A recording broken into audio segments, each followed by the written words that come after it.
So tell us about your characters, how they've developed, what do you hope for them, and how you play them. Wow. Just that. Okay.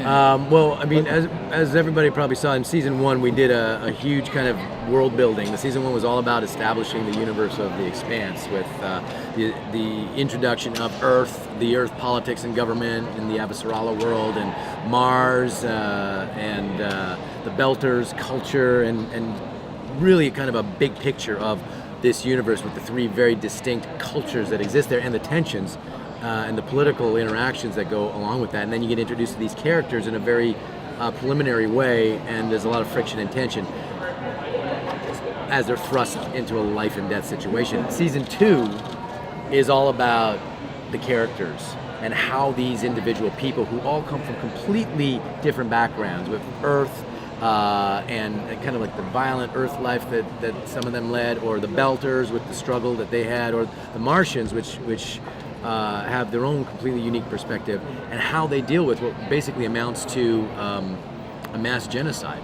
that happens at the end of season 1, and they witness this, and then they just get the heck out of Dodge, and they don't even have time to process that. And so that's how we start season 2, is basically dealing with the what we've just witnessed, and we start with a bang on that one. Any ideas that you guys had from your characters did you bring to the writers and say, my character did this, I thought about this? Well, there's a novella called The Churn that's a part of the book series, and it's about Amos's origin, where he came from and the relationships that he had. So when I read the book, The Churn, he's a little bit different in the book series than he is in the Churn, and it was very important for me to play. This is the road, the path that I wanted to go on.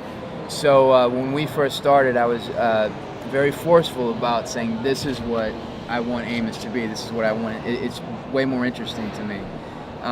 There's not a bravado to him. There's not he's really a survivor, and he's been through a lot, and he's went through so much trauma in his life that he's lost his ability to really empathize or to connect in that way. But what's different about him is that he wants to have that. He wants to be that. He wants to hope one day that he can connect back into that thing, and he wants to be a force of good for these people. And that's why he's so close with Naomi, and the relationship's so special to him, because she's kind of the moral compass that operates outside of his body.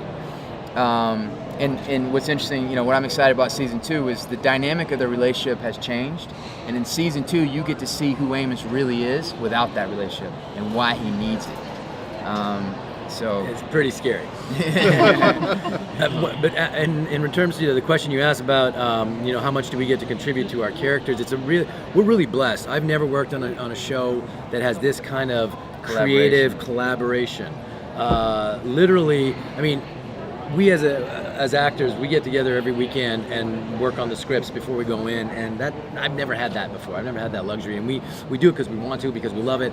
And when we get together and we rehearse, I can't tell you how much of season 1 end product came out of us taking the script and just hammering through it and shooting the shit really with each other and saying, do you really think that Amos would like what? And he'd be like, yeah, you know what? Yeah, and he'd be like, I don't think Alex. And we're like hashing things out. And we do full rehearsals, directors there, writers there, And we come up with ideas. I mean, an example being like the end of season 1 where Holden is trying to get back to the ship because he's radiation poisoned, and he confronts Kenzo.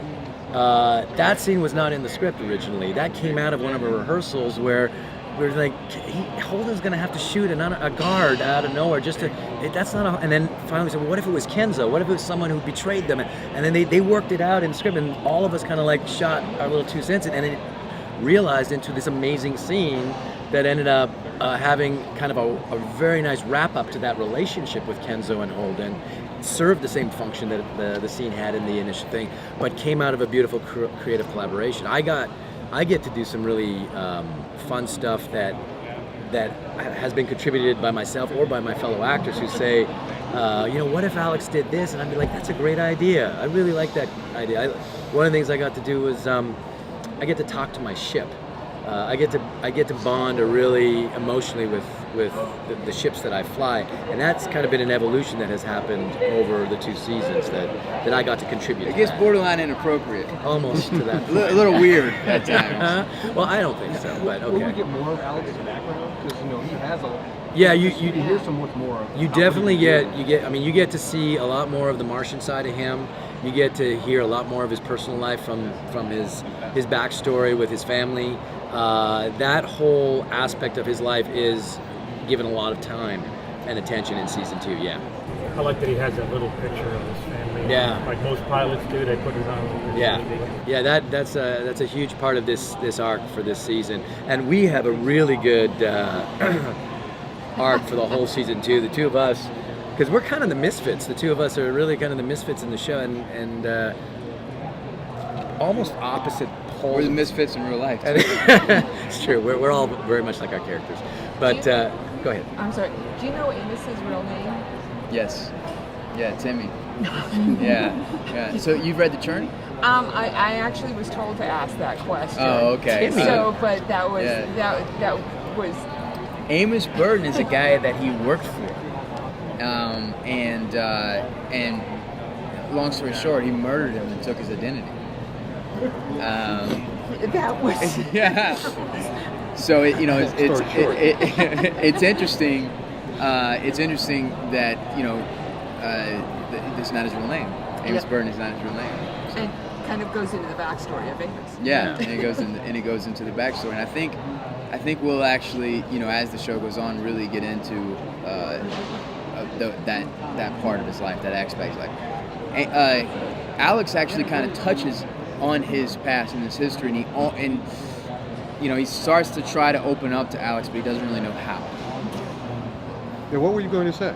I was going to say that we have, being the misfits, we end up, in both seasons, we end up kind of walking out of the ship at the same time and going out for R&R at the same time, ending up at the same bars, and we always end up talking to each other, not because we're so close, but more because we're so different from the rest of the crew, and we just by happenstance end up spending a lot of time together and hanging out, and his perspective on the world and my perspective on the world could not be more polar opposites, and yet somehow we understand each other. He really understands Alex. Like, he reads Alex like a book. He knows Alex is playing the whole married wedding ring thing, and Alex is kind of like, how the hell do you know I'm not married anymore or whatever? Because he's incredibly perceptive, and Alex provides insight into him on an emotional level, trying to get him to open up. And again, in season 2, it escalates very quickly, very dramatically between the two of them. And it's going to be a very interesting journey. Chaz, I want to ask you about your moonlighting project, you might say, being on the strain. Oh, yeah. So, Moonlighting being a good term. It looks like this guy's going to shake things up a little bit. The Sanjay Desai, he's a human being that is kind of aiding and assisting the vampire clan in achieving their agenda. I can't say too much about it because only the first episode is aired, but yeah, I can't remember what the name of the character. He does represent a character from the books, but they changed the name for me. But he is someone that is being played between the two factions, between the vampire and the man he's replacing. There's a lot of drama that happens there. Cool. Yeah. How far are you into? Are you finished production of season 2? Yeah, we just finished 2 weeks ago. All right. Do you know the future? Has Sci-Fi said anything? We do not know the future at this moment. I think it really. I do know that Amazon picked us up as a streaming partner, which is really exciting for us, and I know that Sci-Fi and Amazon would be a great partnership. And I think, I'm not 100%, but that Amazon is going to re-release the first season right before the second season comes out. Great. To really kind of get people on board. So that makes me really excited about that. I have a question for you guys, because it's like I'm interested in what because we've been working for 7 months, so now my head's out of the clouds, and I kind of want to start getting into shows and getting into the things that I've missed. What are you guys, besides The Expanse, like your favorite, like the things out there that you really like that is Stranger Things, yeah. Everybody will besides tell you Stranger Things. Things, I've seen that. I'm probably gonna see that twice. I think Sorry. you should start with Westworld. That What's it? Westworld. you only Westworld. have one Was it? episode, so you can catch up. How many is out so far? It's only one one. episode How was so it? far. Second episode will be tomorrow. How was it? I like It's this. awesome. It's really good. Definitely That's has J.J. some Abrams, interesting right? potential. Yeah. Yeah. I mean, it's really asked a lot of questions we're going to be asking the way computers are going. Oh yeah. Wow. Anyone seen Luke Cage? Yes. Yes, fantastic. Binged it. I really like it. I think I like it. Amazing. Recommend it. Yeah, I me think too. it's the best of the three. I love it. The music I would say and Jessica the, Jones is everything. still my Yeah. favorite. The soundtrack is amazing. When do you do your watching? You do it like Odd hours. It depends. I have a group of friends who we have like a date for the Marvel shows. We binge it the next day. We do the entire thing. So oh wow, yeah, that's the way to do it. I'm a binger. it's I'm hard. Everybody's a binger at this point. You guys, if you don't mind. Okay, We all done. Thank you so much.